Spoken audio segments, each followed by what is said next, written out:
اعوذ باللہ من الشیطان الرجیم بسم اللہ الرحمن الرحیم۔ آپ نے دیکھا ہوگا کہ بقرہ عید کے موقع پر دنیا بھر میں مسلمان قربانی کرتے ہیں۔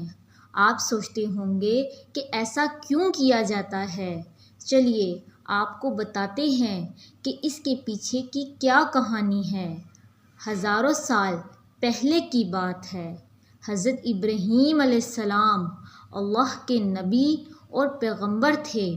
ایک دن جب حضرت ابراہیم علیہ السلام سو رہے تھے تو انہوں نے خواب میں دیکھا، جس میں اللہ تعالیٰ نے ابراہیم علیہ السلام سے فرمایا کہ ابراہیم، آپ کے نزدیک جو سب سے پیاری اور محبوب چیز ہو، آپ اسے اللہ کی راہ میں قربان کر دیجئے۔ اب یہاں آپ کو بتا دوں، اللہ اپنے بندوں کا اور خاص طور پر نبیوں کا امتحان لیتا ہے، یہ دیکھنے کے لیے کہ انسان اللہ سے محبت کرتا ہے یا اللہ کے دیے ہوئے تحفوں سے زیادہ محبت کرتا ہے۔ نبی اور پیغمبر کے خواب سچے ہوتے ہیں۔ وہ جو بھی خواب دیکھتے ہیں وہ اللہ کا حکم ہوتا تھا۔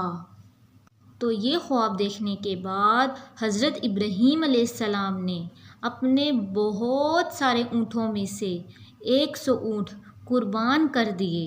حضرت ابراہیم علیہ السلام نے سوچا کہ جو اللہ تعالیٰ نے انہیں حکم دیا تھا وہ پورا ہو گیا، پر جب وہ رات کو سوئے تو پھر انہیں یہی خواب آیا۔ اس لیے حضرت ابراہیم علیہ السلام نے اگلے دن 200 اونٹ اللہ کی راہ میں قربان کر دیے۔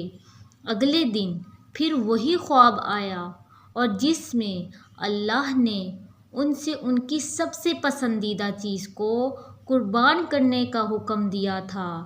اب حضرت ابراہیم علیہ السلام سوچ میں پڑ گئے کہ اب اللہ تعالیٰ ان سے کس چیز کی قربانی چاہتے ہیں۔ پھر انہوں نے سوچا کہ دنیا میں سب سے عزیز چیز میرے لیے میرا بیٹا اسماعیل ہے۔ آپ کو بتا دوں کہ حضرت ابراہیم علیہ السلام کو پوری زندگی دعائیں مانگنے کے بعد 80 سال کی عمر میں اولاد ہوئی تھی، اور وہ تھے ان کے بیٹے اسماعیل علیہ السلام، جو انہیں بہت زیادہ عزیز اور محبوب تھے۔ اب حضرت ابراہیم علیہ السلام سمجھ گئے تھے، دراصل اللہ تعالیٰ ان سے ان کے بیٹے کی قربانی مانگ رہے ہیں۔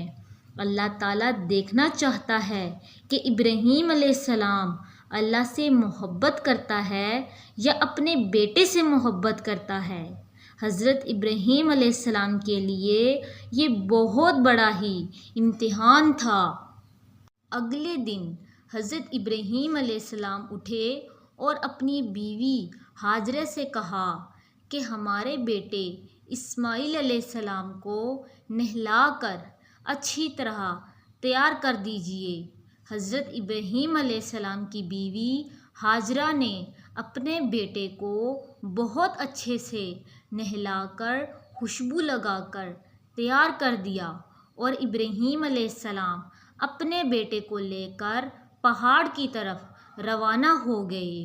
حضرت ابراہیم علیہ السلام یہ تکلیف بھرا فیصلہ کر چکے تھے کہ وہ اپنے بیٹے کی قربانی دیں گے۔ پھر شیطان کو کیسے منظور ہوتا کہ کوئی اللہ تعالیٰ کی اطاعت کرے، تو شیطان بھی اپنے کام پر لگ گیا۔